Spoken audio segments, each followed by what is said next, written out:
We're going to kick off today's roundtable. Today is February 10th, 2011, and this is one in our long series of roundtables that we've been doing for a while now.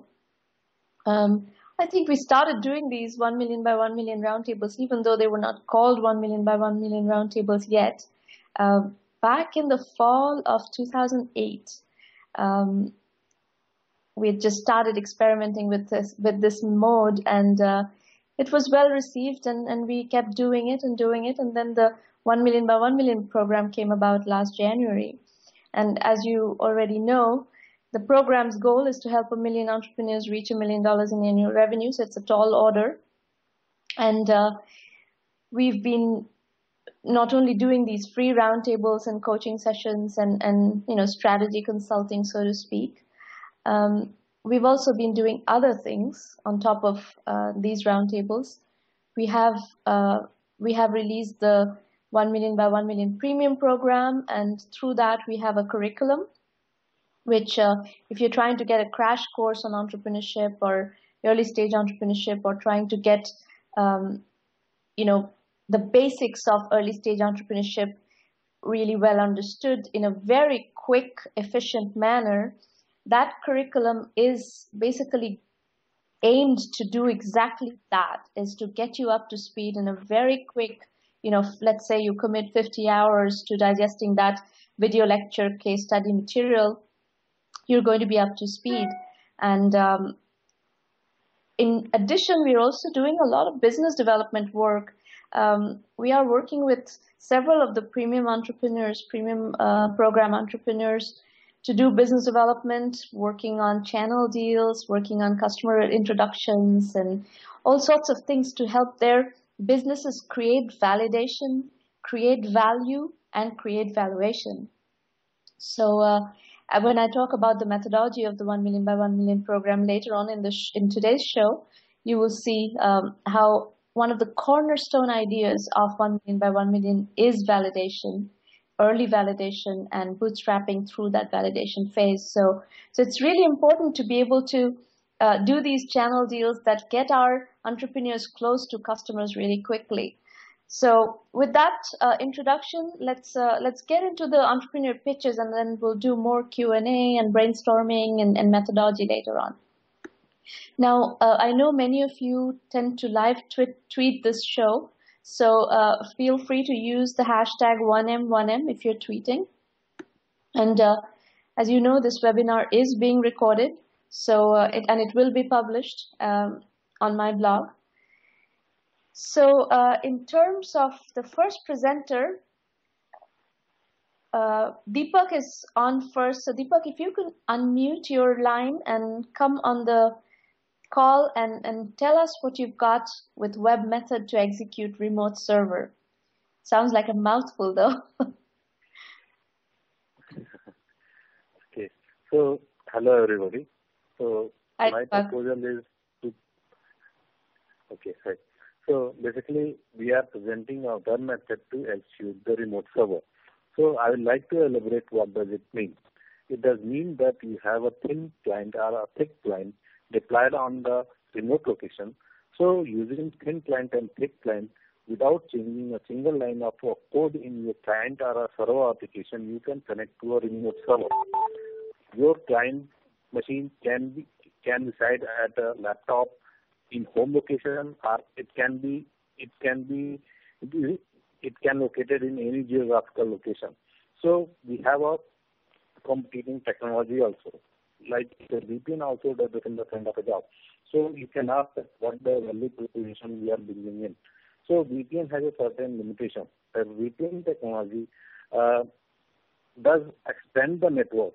I mean, once you are connected with the VPN, you are the part of the network. It means that the VPN administrator can also access the client machine. However, we are providing a more secure version where the VPN administrator cannot access the client machine. This is the one part. The second part is the VPN technology. You cannot establish a multiple VPN connection from one single client machine. Suppose you have a market analysis application installed in the client machine. also if you have a share trading application installed on the client machine. So, and if both applications are being provided by the two different organizations, these cannot be accessed simultaneously from the client machine.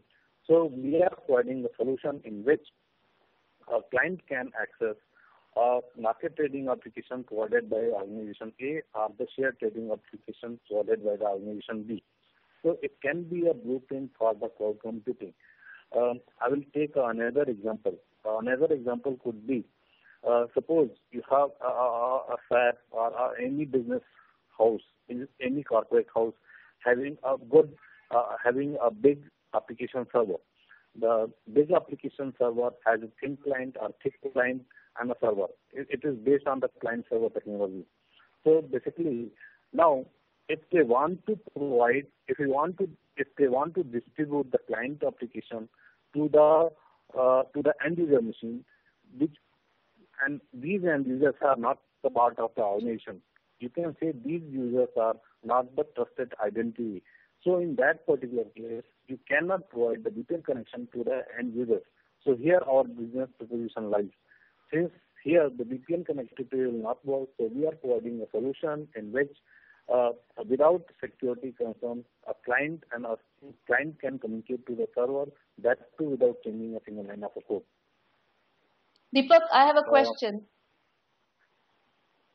How do you, so the problem statement that you are describing, who is facing this problem? Is it, is it the IT organization in an enterprise? Is that whose problem you're solving? Definitely. Basically, SAP had a SAP Business One solution. So right now what they are doing, suppose SAP retail solution is being implemented in Big Bazaar or by some retail chain. So the retail chain owner cannot be a trusted identity. So they cannot be a part of the organization. They are not the part of the organization. No, I got it. I'm asking a very simple question. Who is facing this problem? I mean, how do you know about this problem? What is your background that gave you visibility into this problem?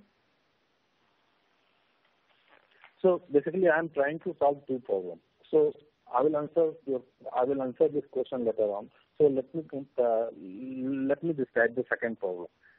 The second problem is, suppose an organization want to implement a cloud computing type of a solution in which he wants that his thin client should be able to communicate to the remote server.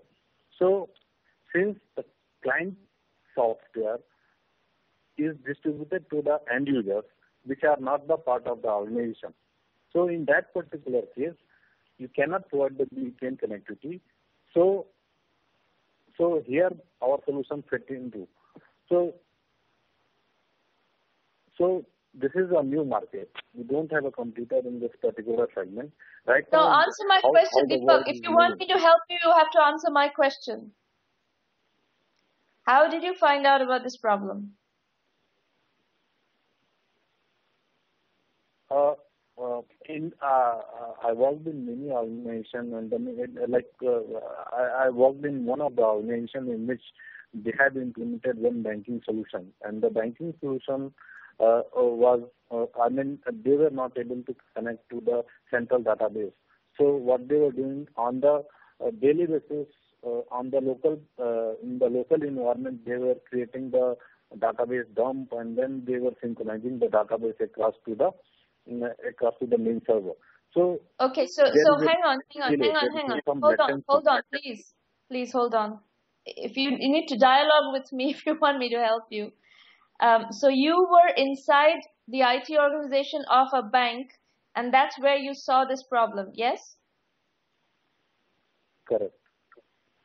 What is your current relationship with this IT organization of that bank?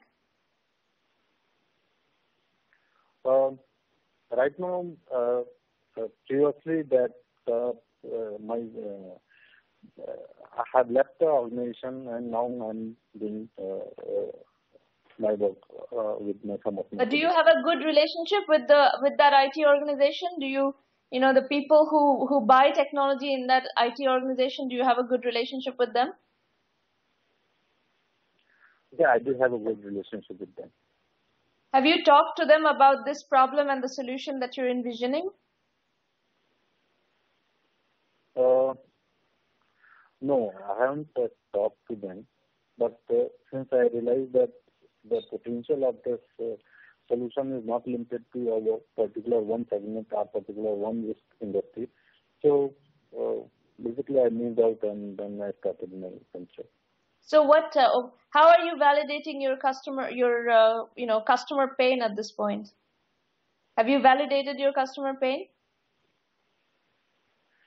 We are in the very premature state. We have started with some POC, and groundwork has been done.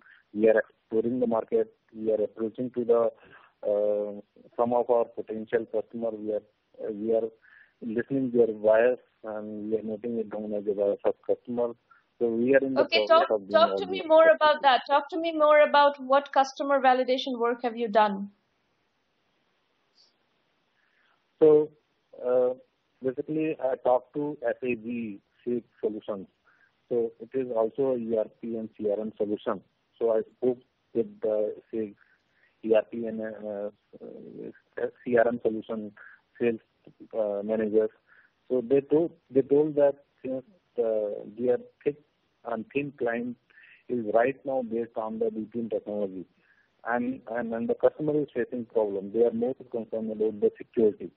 So and also sometimes they do complain that since the retail shop owner are not the part of the entire organization. So suppose if you are taking example of Big Bazaar, definitely it will not fit into. But think about that the other retail chain shop owners where the one central server is being situated, and then the retail shop owners, retail shops are being owned by the different owners. So they are facing security concerns, and they are saying that there is some chances that the data theft. And since they told that why we require VPN is too much hassle, because to set up a VPN connectivity is a quite time-consuming task. Not only the time-consuming, but the technology is quite restrictive in terms of the setup, in terms of the installation, in terms of the users. So, okay. So I spoke with the fake person. So I understand the problem that you're describing. Let's go to your questions. Let's figure out what you're trying to answer here and go from there. So basically, we are not able to exactly validate what could be the business, what could be the market size of both solutions. So we are taking one or two examples. Sometimes it looks very good. Sometimes it looks very big market, but sometimes we do realize. Can you speak up a bit? I'm having difficulty hearing you. You're mumbling and I can't hear you. Okay. So basically, sometimes we are not able to identify what could be the potential of this business idea. We are not able to exactly identify what could be the big.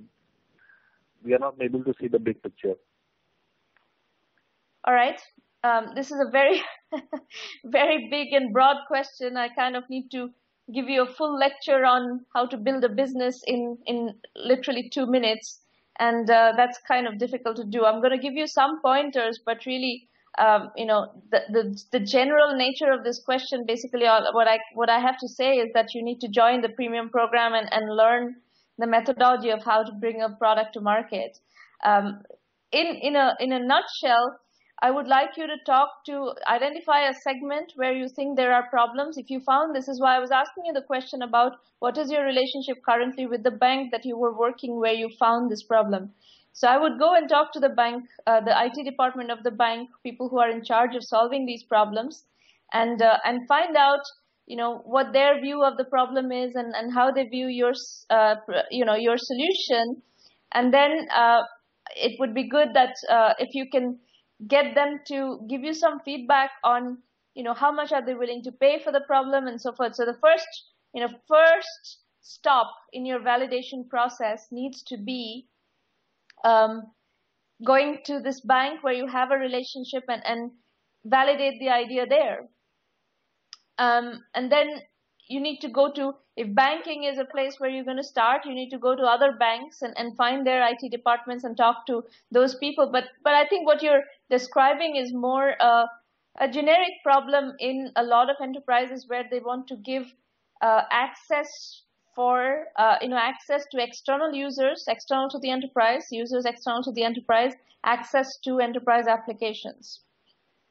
Is that correct? Yes.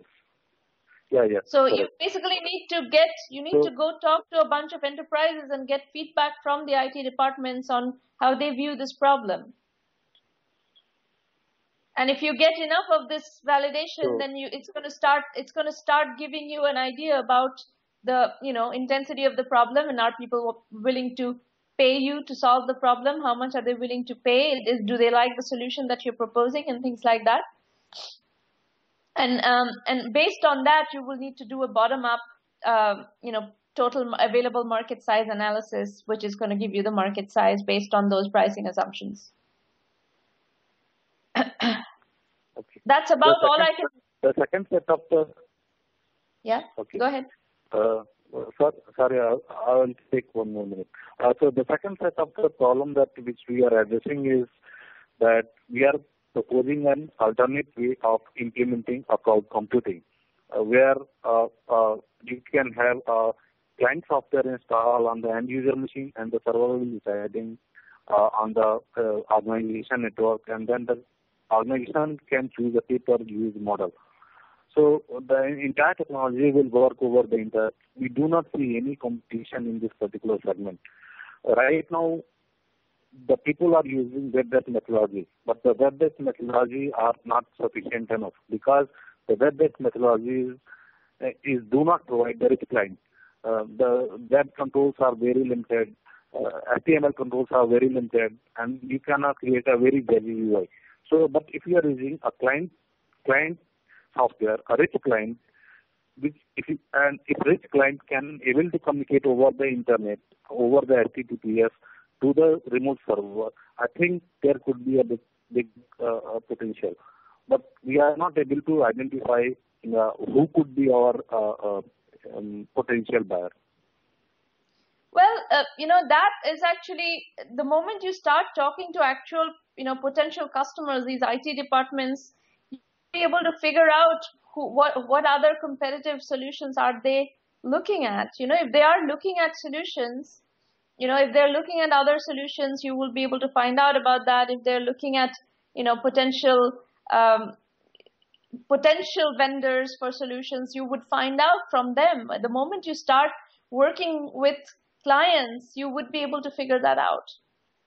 So I think unquestionably your next step is to start going and talking to clients, talking to customers. Okay? Okay.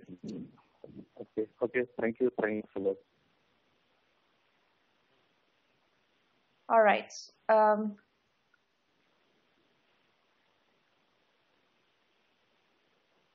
So I need to figure out from Bharati who's next.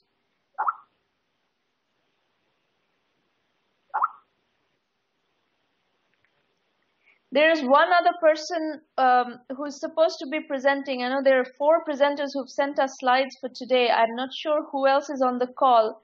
Whoever is on the call already, please dial in to the line following your instructions and let me know who you are so that we can bring your slides up and put you on the pitch. Michelle and Amy with Amy Michelle Gototes are on the line. Okay. Come on the line and I'll put your slides up. Okay. All right. So who's going to be doing the presentation, Michelle or Amy? We'll both do it together. Okay. All right. Let's hear what you've got. We're the founders or co-founders of Amy Michelle Go Totes, and what we do is we design bags for women, specifically mothers, like baby bags, women travelers in our travel bags, and then also working women. And what we did is we came up with bags. We originally started just in baby bags, and we found out after 4 years of doing exclusive baby bags that over half the women carrying our bags didn't have a baby. So we went back out and we asked them, well, what are you doing with the bag? We'd really like to know so that we could start marketing to these ladies as well. And they were doing work and travel.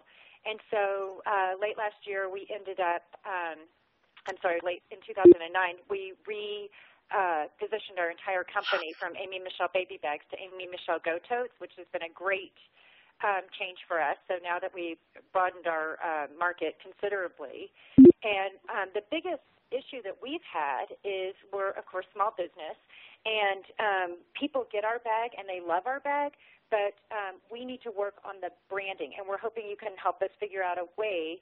Unfortunately, we have a champagne taste and a beer budget, so we're trying to figure out how to get more people to know about our brand. And the other issue we've had is celebrity gifting. If one more person tells us we just need, Sandra Bullock to carry our bag and everybody will know about it, I think we might cry because we realize that. We do know that, but we just haven't figured out how to make that happen. That's not going to happen without paying a lot of money. Exactly. So let me ask you a question. You said this rebranding from baby bags to a more multi-purpose tote bag, this rebranding has been great. How do you know it's been great? Because actually you can go through, we sell to different baby boutiques throughout the country, actually through Canada and different parts of the world, has been our major focus. But when we rebranded the company, we also went to different online retailers, like high-end online retailers, including our own site, and we're able to track it as if it's baby, work, or travel, and we're able to see how that person's buying the bag. Well, I think the problem I see here is that this category, whether it's baby bag or travel bag or, tote bag, from the whole e-commerce business happens through, keywords. People advertise on keywords. If you go do a keyword search on keyword volume search using one of Google's keyword assessment tools, on tote bag or baby bag or stuff like that, you'll see these are very, very competitive keywords. So I guess my question is, if you do a search on one of those keywords, the retailers who come up on top, are they carrying your product? Do you understand my question? So, yes, we do. This is Amy. And one of the retailers that is carrying it, or e-tailers is carrying it, does come up, but that is also an opportunity. So one of the things we have struggled at, we have looked at doing a pay-per-click program. And so what I guess I'm wondering is, what are you suggesting that we just need to do the keyword search and target those e-tailer and retailers that are coming up, or should we do a pay-per-click program on our own? I think the pay-per-click program on your own is going to be very difficult because the keywords are very, very competitive. So if you try to do it yourself, it's going to be very expensive. That's what we found.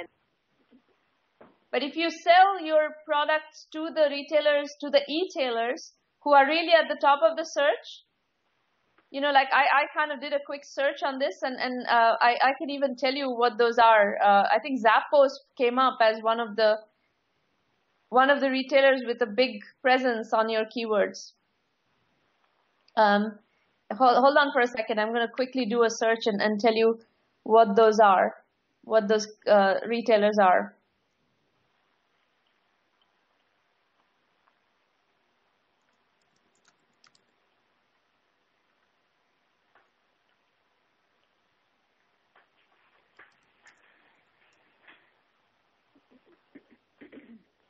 So Overstock has tote bags. Discount Mugs has tote bags. There's thing called totebags.com. My Shop Angel has tote bags. Then you have baby diaper bags. If you do a search on that, I mean, you have a variety of different keyword permutations that you're going to need to look at. There's something called albibaby.com, which is at the very top. Pottery Barn Kids is on top. Boutiques.com. So if you take your selection of keywords and go look at which e-tailers particularly are at the top of the search when you do those searches on those keywords, and then go sell wholesale to those e-tailers, my guess is that is going to be the most efficient and the fastest way for you to go to market. Not celebrities, not any of this kind of, 30,000 foot stuff. This is very precise, very targeted on where the eyeballs are going and where the foot traffic on the web is going, and that's where I would go. Perfect. Great. Okay. Does that answer your question? Definitely. Thank you. Okay, awesome. All right. So let me find out what's going on with the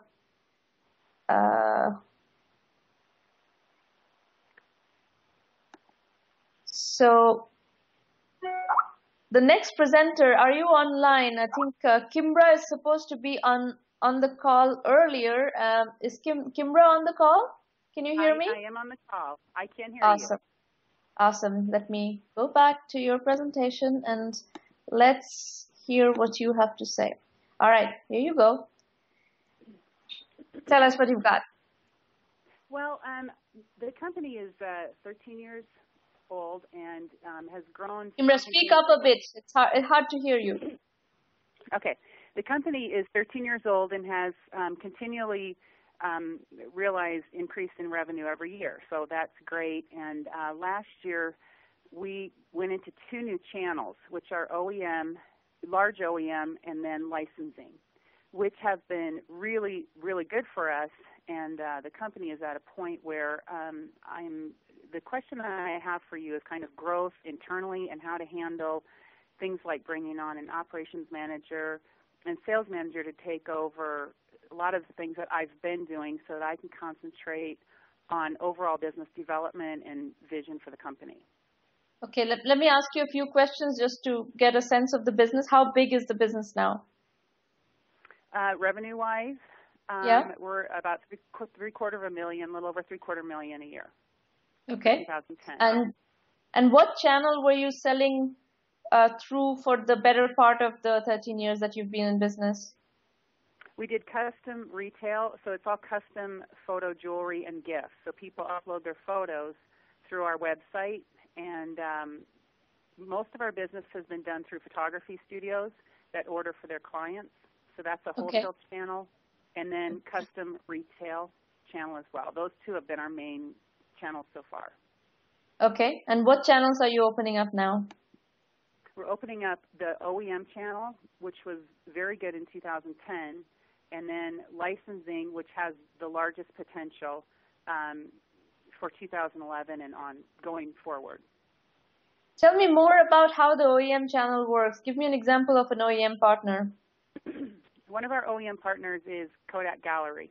So their clients go online and order photo gifts, and we have products on their site. So basically, if I go to Kodak Gallery and upload my pictures and I request, take one of my photos and ask Kodak Gallery to turn that into a bracelet, they would basically outsource that work to you. That order comes directly to us, right, through our website. That order comes to you, okay. Mm-hmm. And that it sounds to me like that would be one of the most obvious growth channels: Kodak Gallery, Shutterfly, and those kinds of businesses. We surpassed projections by far for 2010. They're very happy with it, and it's definitely a channel that holds a lot of opportunity for us. Yeah, I know the CEO of Shutterfly reasonably well, so if you need to be introduced there, I can do that. But that channel makes perfect sense to me. That's the channel I would go after, actually. Okay. Licensing as well, though, is a great channel because what happens in licensing, and one of our clients there is Elvis Presley Enterprises, what happens a lot are the products are lower priced, and there are a lot of hardcore fans that want a nicer product and will pay more for something of quality. And so we have found that to be very true, and that's become very, very promising for the next year. And how does that work? So do the customer buy through Elvis Presley Enterprises, or they buy through you? We work with places like Graceland and MGM in like Las Vegas, and a lot of smaller outlets in Memphis, things like that. Places. Okay, perfect. So let's go to your questions. My question is, on the production side of the business, we're getting to where it's getting very busy, and we need somebody to kind of oversee that side of the business. And then sales as well. I need to make sure I'm taking care of all these channels and kind of overseeing the business and all. So what are some, if you can give me mistakes or things I need to watch for when I'm looking for these people that I'm going to bring in at more of a management level than I've ever had before? Mm-hmm. Again, it's a big question. One of the questions that you need to answer is, what is the compensation structure of your business? What kind of a business are you trying to build? Is this a business that you're trying to build that is going to be a, cash business, and you want to maintain 100% ownership of the company, and you just want to pay your management team in cash? Or are you trying to build a business where you want other people that you're bringing on to have a stake in the company? These are questions that you need to answer very early on, kind of before you bring these kinds of people on, and make a decision on what is the path forward for your company. Do you want to at some point sell the company, in which case more of a stock structure makes sense? But if you don't ever want to sell this company, you just want to keep it going, and it's your family business, and then the structure needs to be different. So in terms of holding patterns, there are corporate structure issues that you need to think about before you bring on management teams. And I have a pretty good feel for that. I'm not looking to give away a portion of the business. I want to keep 100% ownership. And I'm looking to compensate people, though, at a base salary with incentives when they meet goals. Which is fine. That is perfectly okay. And as long as you know that, then you hire for that, and you have to hire the kinds of candidates who are okay with that. One of the tools for hiring that's working very well right now is LinkedIn. People are using LinkedIn very well to hire. I would recommend you look at that as a possibility. How about using headhunter type service? You could use headhunter type services. Headhunter type services can be very expensive, depending on what salary level you're willing to give out. And headhunters, executive search firms, cost quite a bit of money. So if you have budget for that, you could use headhunter type services, and you could also look for, depending on your budget and depending on the level of compensation, you could also use contingency headhunters, which are less expensive than the retained search firms. Contingency headhunters? Yeah. So headhunters who get paid once they fill the position, those are contingency headhunters, whereas the search firms that charge you retainer will, if you have it only makes sense to hire retained search firms if you have a really, senior position with a substantial compensation structure.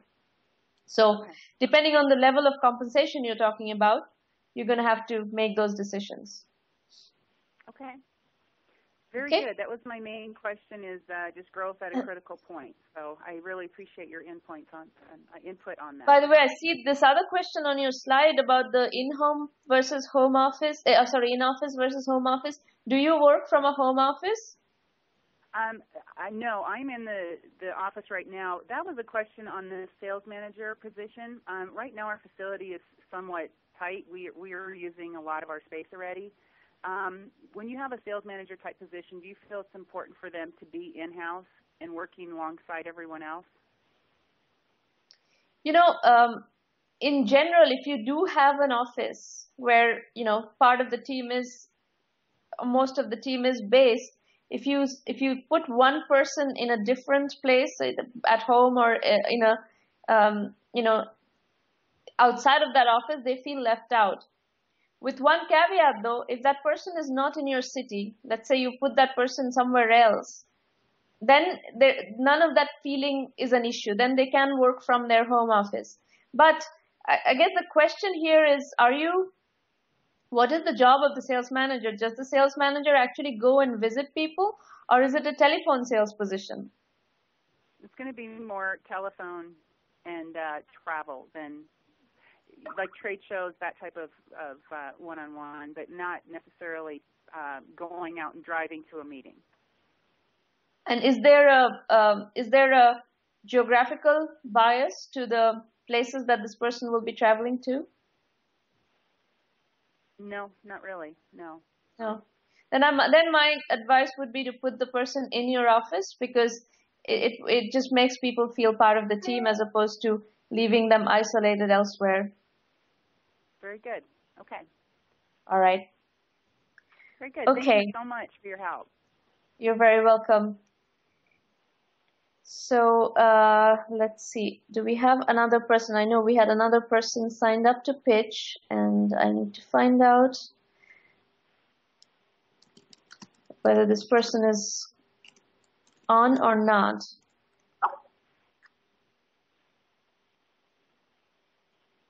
So either Maureen or Bharati needs to tell me whether there's another person on the call to pitch, or should we move forward with methodology. Okay, so looks like the other person who has sent in his slides very late last night did not know whether or not he made it to the show. So we will put him next week, and I am going to move on to the methodology section.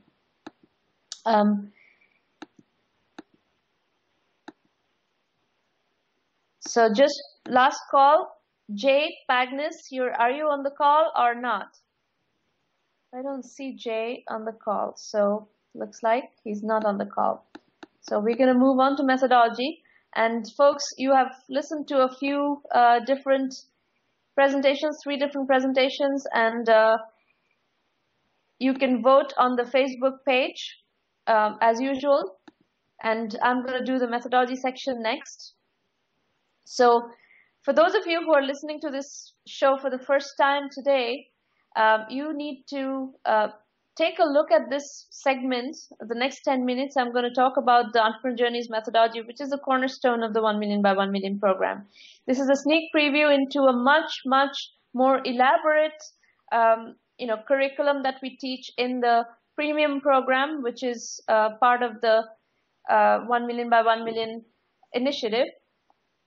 And every single point that we discuss here is much more widely discussed, and there are many other topics that we deal with, from financing, positioning, bootstrapping, sales 2.0, customer acquisition, pay-per-click advertising, search engine optimization, all these different topics that come up continuously in these sessions that I've heard in these sessions for the last few years are dealt extensively in the 1 Million by 1 Million premium program.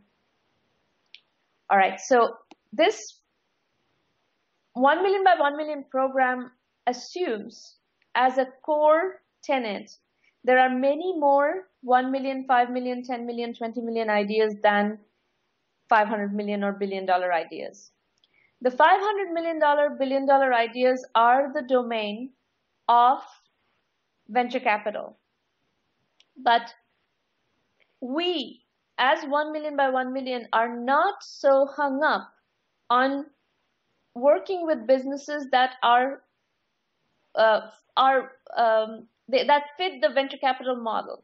we are open to working with companies that are much wider in scope, and we are not at all stuck in the venture capital framework, which actually is an interesting, the reason I bring that up is because at least here in Silicon Valley, everybody is stuck in this mental block that you have to raise venture capital. Well, there are very few businesses that actually are large enough opportunities that fit the venture capital model.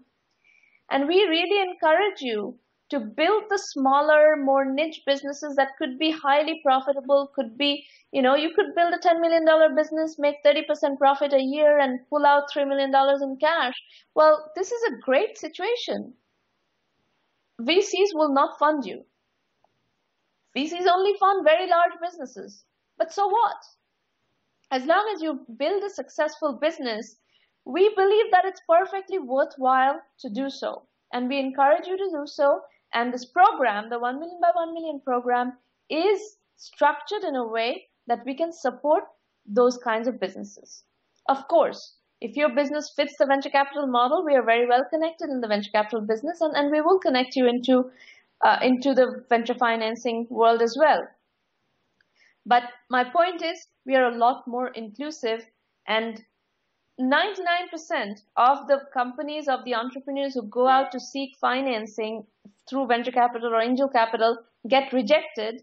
And we are very happy to work with you. Even if you've got a rejection from an investor, we don't believe that necessarily says that you're going to fail as an entrepreneur, because you can succeed with a variety of different modes of business building, all the way from bootstrapping to various kinds of alternative financing, debt. There's all sorts of ways of succeeding as an entrepreneur that are completely different from the venture capital model or the angel capital model. So we look at a much broader picture, much broader set of financing options. We work with banks and all sorts of things. So do not get discouraged. If you get rejected in an investment scenario, do not get discouraged. Come and work with the 1 million by 1 million program, learn the methodology, and I believe we will be able to help you figure out your options. Okay, what I'm going to talk to you right now about is something that you can use to self-teach. You can get yourself up to speed using some of this material. And you can also point others to this material, other entrepreneurs, fellow entrepreneurs, your peers, your friends, your family members who are interested in entrepreneurship. I got an email the other day from a friend of mine who said, my kid has got the entrepreneurial bug. Where should I send her? And I suggested, putting her through the 1 million by 1 million premium program. And it will take about 50 hours of studying, self-study, using the video lectures and the case studies and so forth. And at the end of 50 hours investment, she will have a good understanding of what are the do's and don'ts of building a business in the early stages of the cycle. So the same message to you, whatever stage you're at, if you are looking for help in navigating the early stage of the entrepreneurial journey, this is a perfect program for you. Somebody asked me last Thursday actually, at the last roundtable, I have a job. I have a nice paycheck and I have entrepreneurial ambitions, but I'm not ready to give up my paycheck. My response to that is, don't give up your paycheck. This is actually a perfect situation, because if you have a job, that means you have some ability to bootstrap your idea, keeping that job, and then doing the entrepreneurial work on the side, during evenings and weekends. So use the methodology, use the 1 million by 1 million methodology to learn the basics of entrepreneurship, apply it to your idea, start validating your idea. If your first idea doesn't pass muster, doesn't pass the litmus test of the 1 million by 1 million methodology, try another one. Come up with another idea that does pass muster. And then once you're ready with a reasonable level of validation, then quit your job. Don't, don't randomly quit your job and give up your paycheck just because that's not the right thing to do. There's no need to do that. You can do this on the side and get your idea validated and then move forward full time. Now, I'm going to be referring to the Entrepreneur Journey series of books as we go through the case studies that I'm going to talk about. So the first volume of Entrepreneur Journeys is primarily focused on inspiration and demystification. So I have really focused on giving you a flavor of what crafting a business block by block is all about. And we have about a dozen case studies in that volume where entrepreneurs have talked about how they have put one foot before the other as they have built their businesses. And they've built very, very successful businesses. So I cannot teach you how to be lucky, but I can teach you how to craft a business. And that's the entire focus of the 1 Million by 1 Million program, is really, crafting, sculpting a business and putting these little blocks, in place so that you can make progress and you can build value, you can build validation, you can build valuation. Another key cornerstone idea in the methodology is bootstrapping. We strongly believe that you need to bootstrap the early stages of a venture. Even if you raise money later on, you've got to bootstrap the early stage. You've got to validate early.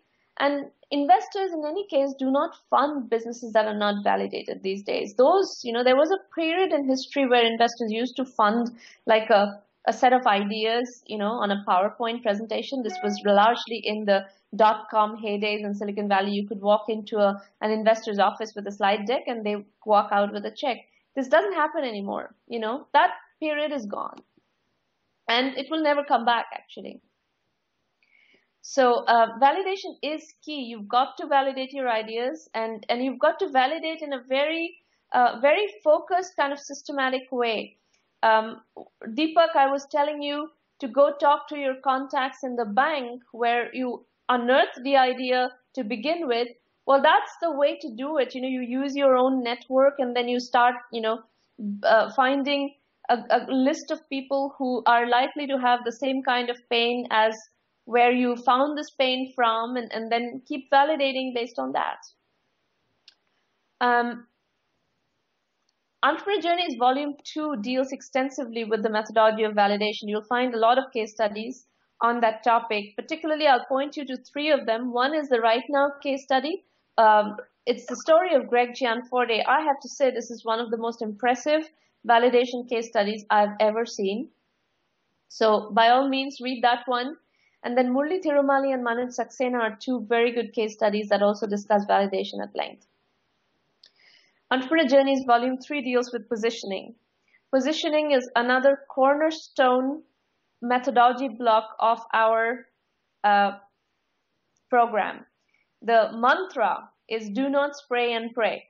Do not try to throw a bunch of different things up against the wall and see which one sticks. This is not the way to build a business, especially if you're, working within, which most of you are, working within very finite amount of resources.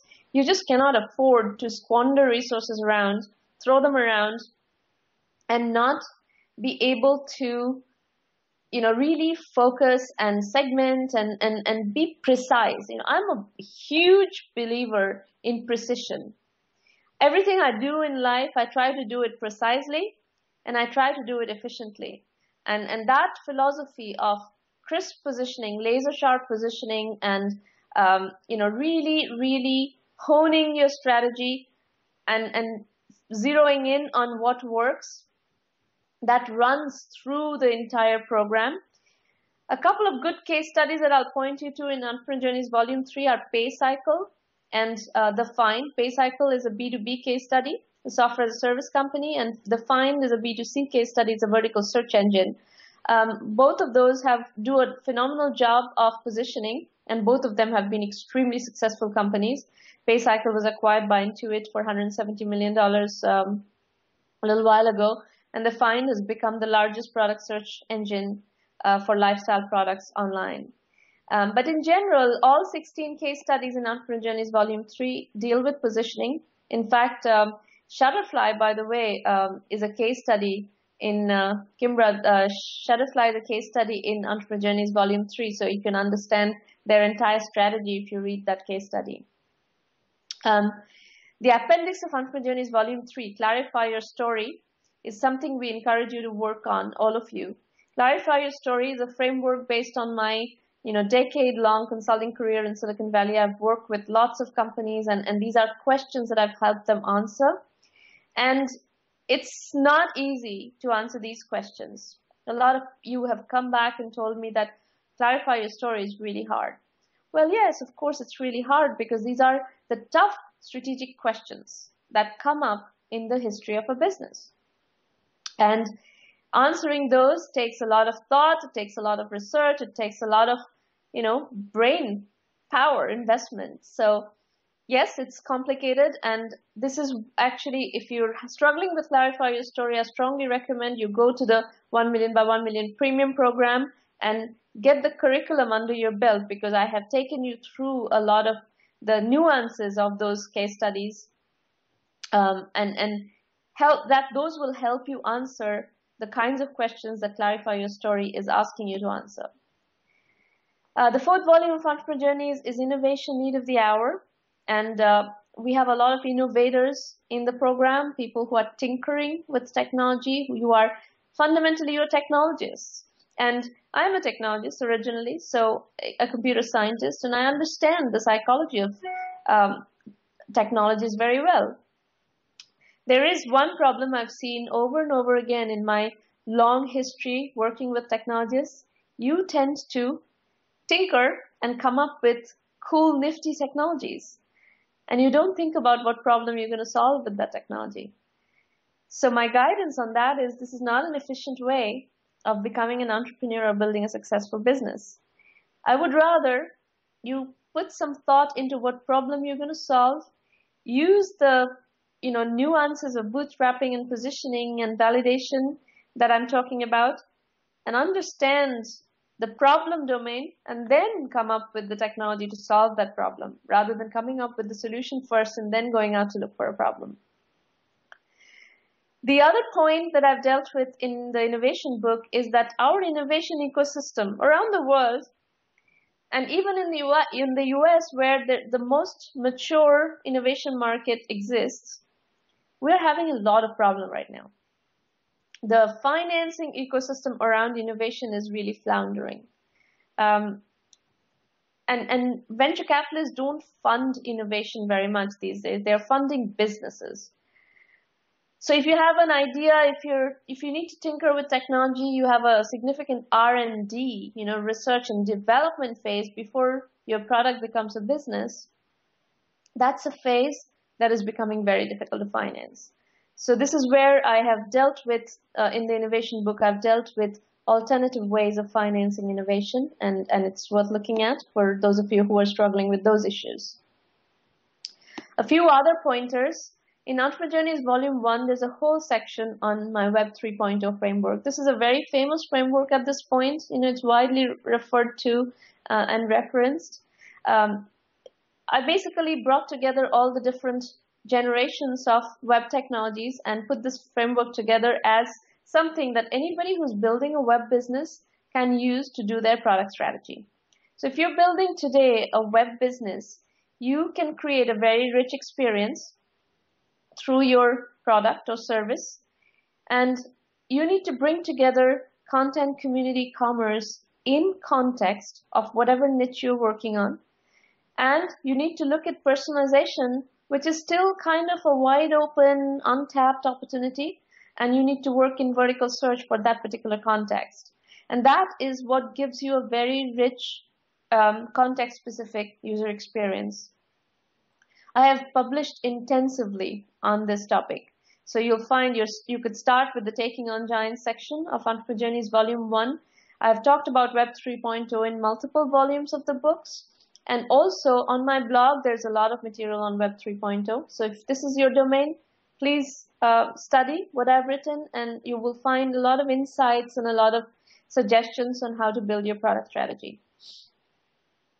Now, one of the topics that is very controversial in the startup ecosystem is using services to bootstrap a product company.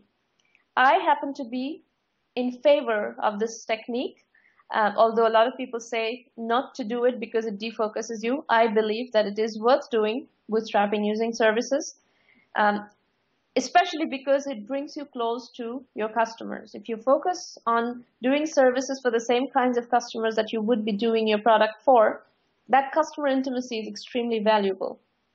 So a couple of case studies on that. Bootstrapping to Billions is an excellent case study. This is a company that is actually now hitting $1 billion in revenue, but it hit a $5 billion market cap when they went public, and it was largely a bootstrapped company. Finisar, the stock is doing extremely well right now. It went from like, $2-3 to like $40 in the last couple of years. Free to Innovate is cryptography research. The company is Cryptography Research. It's a San Francisco company that has done a phenomenal job of using services to build a really interesting intellectual property company. Again, for innovators, these are very, very interesting case studies, things that you should study to figure out how to, navigate your way forward. Open source go-to-market strategies tend to be relatively inexpensive. DimDim is a good one. Sugar CRM is a good one. Spring Source, CollabNet, these are, the last three are in Entrepreneur Journeys Volume 4 and Entrepreneur Journeys Volume 3 is DimDim. All of them have used open source go-to-market strategies, and most of them are bootstrapped. Actually, all of them are bootstrapped. All 4 of those are bootstrap companies, and then they raised money after they got some traction, and they've all used open source very effectively. DimDim recently got acquired by Salesforce.com. We used to do these roundtables actually on DimDim. And then we switched to VView recently after they got acquired by Salesforce.com. In fact, VView has an offer for the DimDim customers. I'll tell you about that at the end of the show. Spring Source was acquired also, and the other 2 are still independent, I believe. Okay, so just some pointers to resources. All the books that I've talked about are available on Amazon, Kindle, and in India from Flipkart. The books are Entrepreneur Journeys Volume 1, Bootstrapping, Weapon of Mass Reconstruction, Positioning, How to Test, Validate, and Bring Your Idea to Market, and Innovation, Need of the Hour. Those are the 4 volumes of Entrepreneur Journeys. And then for those of you who are interested in India, I have a book called Vision India 2020.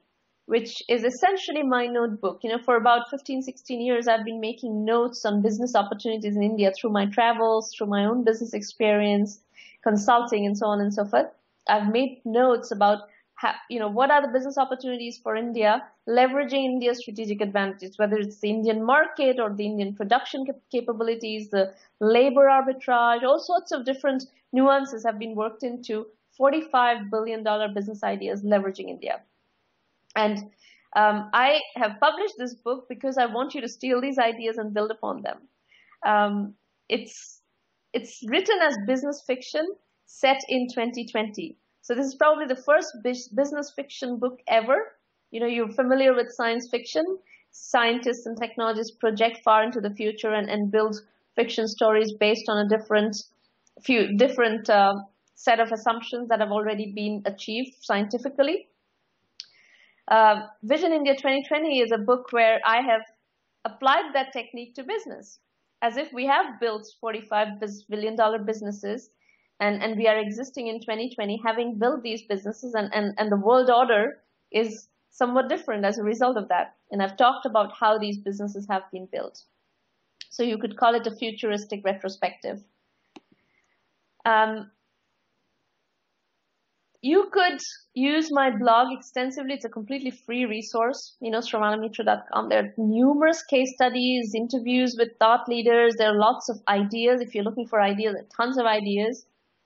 And these strategy roundtables happen every week religiously. We've done this for a long time. We've been on Thursday mornings. We are religiously here for you and working with some of you every session.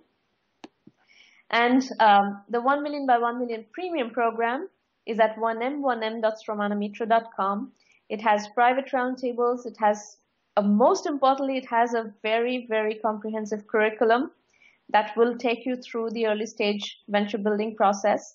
And in the private roundtables, I will work with you in a similar way to these roundtables. In working through your issues, you can send me emails, ask me questions, and I'll, give you pointers, help you navigate your, some of the members are negotiating deals. I'm helping them negotiating deals. We've also done, as I said, a lot of business development deals. We announced a very big deal with Persistent Systems, which is a $100 million company with a good channel into enterprises, large enterprises. And we are taking some of our member companies through this channel to market. It's very, very expensive to build a sales channel. So what I'm trying to do through the 1 Million by 1 Million program is to help our entrepreneurs access other people's channels who already have invested in building big channels, and they are, friends or, colleagues of mine, so that you don't have to invest that money in building such a channel, which looks it takes a lot of time and money to build these channels. But if I can, if through these business development deals, if 1 Million by 1 Million can help you access, 6, 12, 20 customers, your valuation goes up exponentially. I mean, that could be the difference between a $1 million, $2 million, $3 million valuation to a $10 million, $20 million, $30 million valuation. So it's a very high impact, very high energy initiative.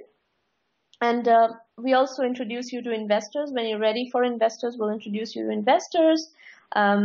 We have I have a large footprint as far as, analysts and media is concerned. My writings are syndicated widely, so you have access to a lot of those channels to get your idea out there and get written up in different places. Like the people who presented today, I'll write about them in my syndicated recap column, which gets published in a lot of different places. So there are various different ways in which we are helping entrepreneurs through the 1 Million by 1 Million program, and I strongly encourage you to take advantage of the program and join the program. And I'm looking for, the first 100 kind of success stories of 1 Million by 1 Million, and we're going to do a lot of publicity around those success stories. And we're going to pretty much leave no stone unturned to make you successful. All right, I'm going to open up my public chat soon so you can start asking questions. But before I do that, I want to acknowledge all the different entrepreneurship development organizations who work with us in different parts of the world. We work with a lot of angel groups, Tech Coast Angels, Indian Angel Network, Mumbai Angels, and various angel groups around the world. We work with a lot of incubators. The MAD incubator in Malaysia is a very strong partner for us. We're starting to work with other incubators. Various Thai chapters have been great partners for us in different parts of the world: Chicago, Chennai, Bangalore, Delhi, Rajasthan, Atlanta. We are working with various Thai chapters. Different VCs work with us. The MIT Club of Northern California, my alma mater, is a partner of ours. So, you'll see various different media partners: Your Story, Read Write Web, Business Insider. There are all sorts of companies and organizations, entrepreneurship development organizations, that are trying to help entrepreneurs become successful, our partners. We consider, in fact, everybody who's working on entrepreneurship our partners. So if there's an entrepreneurship development organization in your community, an incubator or an alumni association that you would like us to partner with, please reach out to us, and we'll be very happy to work with you in bringing the program to your community. And we really want the program to reach, reach broadly and deeply into different communities around the world, all the way from Maine to Southern California, from Southern Florida to Vancouver. We want, wide reach, and we want people who are in remote places, but with entrepreneurial aspirations, to be able to access the same level of resources as we do in Silicon Valley.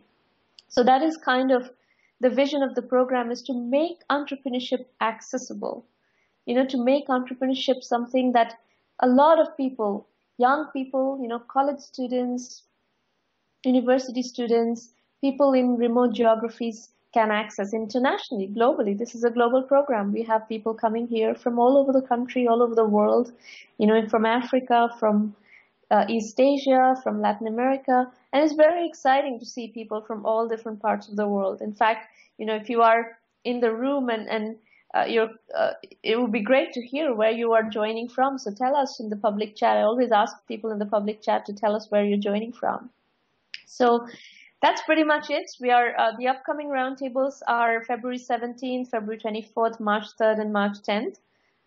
We're pretty much here every Thursday. So if you want to pitch, get in touch with Maureen, and the link to sign up to pitch is on your screen. It's at the 1m1m.sramanamitra.com/free public roundtables.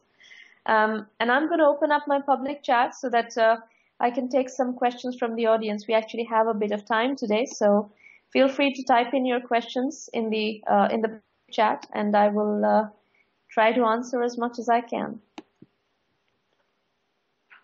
And by the way, all the people who are in the room, please do go to the Facebook page. Ravi has set up the poll, and you should vote for your favorite company in the poll in the Facebook page. And I am going to see what questions are here.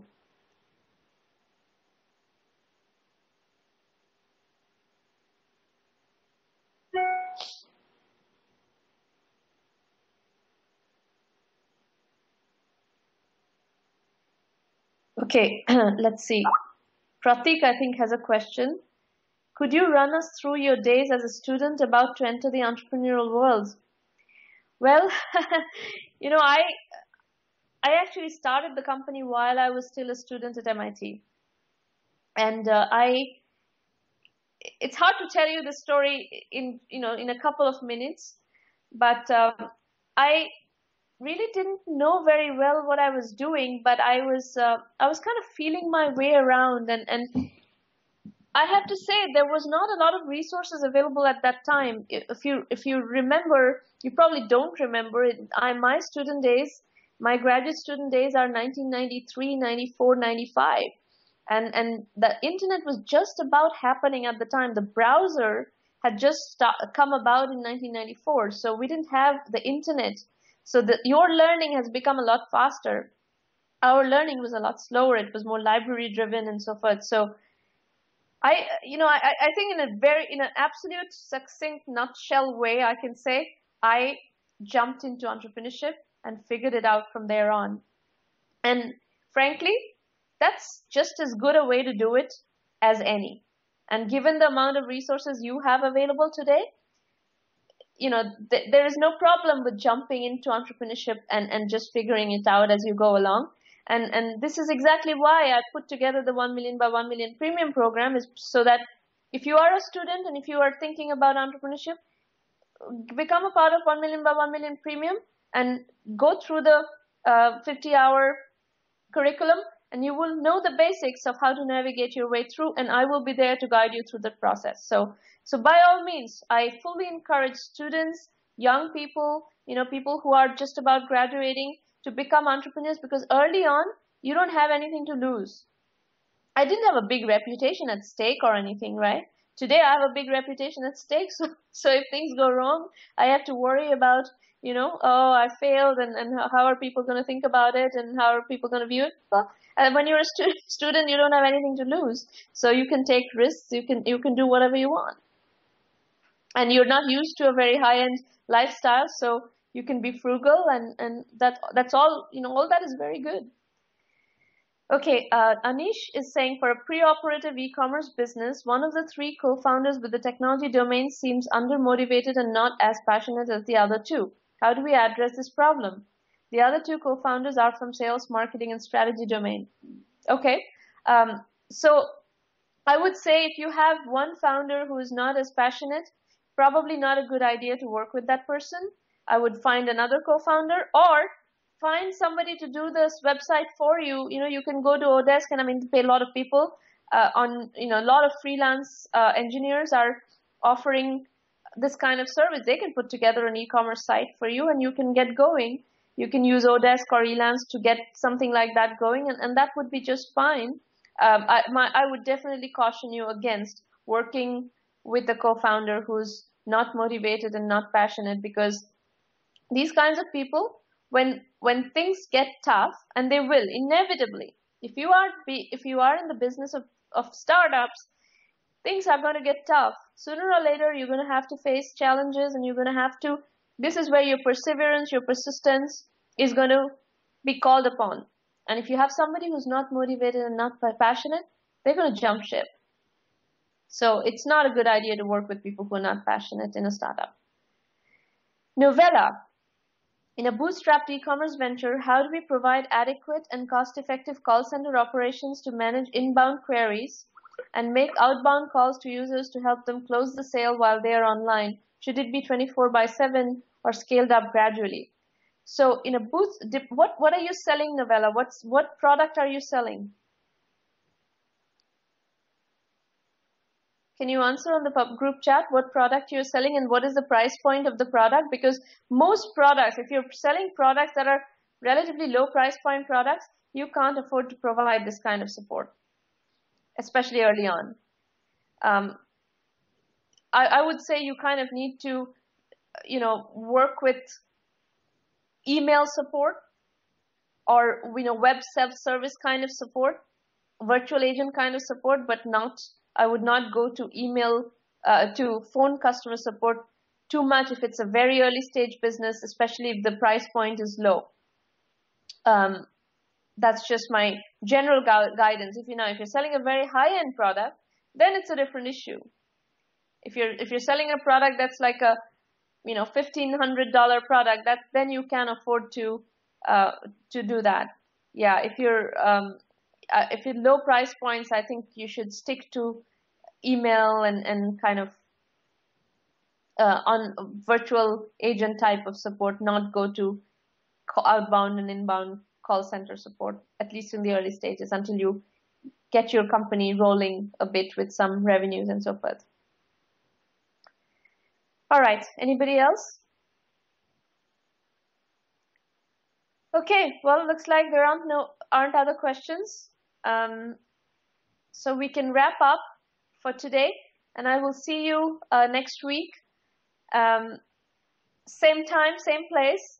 And those of you who are going to sign up to pitch, please make sure you follow the instructions that Maureen will be sending out to pitch, because we had a little bit of difficulty today in coordinating all the presenters. So make sure you follow there's a different set of instructions for presenters than for the people who are listening. So please pay attention to that. So if you're planning to present, that you are online on time and you follow the phone instructions, okay? All right, everybody, thank you to the ambassadors. We have a number of them in the room. I recognize them, Ravi and Ken, and who else is in the room? I normally see Irina and Praveen. So anyway, thank you all for doing all the work that you're doing to propagate the agenda and getting the word known. And folks, if those of you who attended today, perhaps for the first time, please help us get the word around and let people know that such a resource exists, that the 1 million by 1 million resource exists, and they can come and get help for their businesses for free or for a small fee in the premium program. And also, as I said earlier, in your community, if there are organizations that are interested in working with us, please connect them with us, and we'll be very happy to bring communities online and spread the resources into these communities, because working with incubators, working within entrepreneurship development organizations in places that are remote and far and wide and maybe far from Silicon Valley, who are looking for channels into Silicon Valley, these are all things that we do really well, and we have a tried and true methodology of doing this. So we'll be very happy to bring that to your community, wherever it is that you're dialing from. Okay, folks, and please do not forget to vote for your favorite company at on the Facebook page, and we'll announce the winner of that poll tomorrow on the blog. That's it. Thank you very much, and goodbye. I'll see you next week. Bye-bye.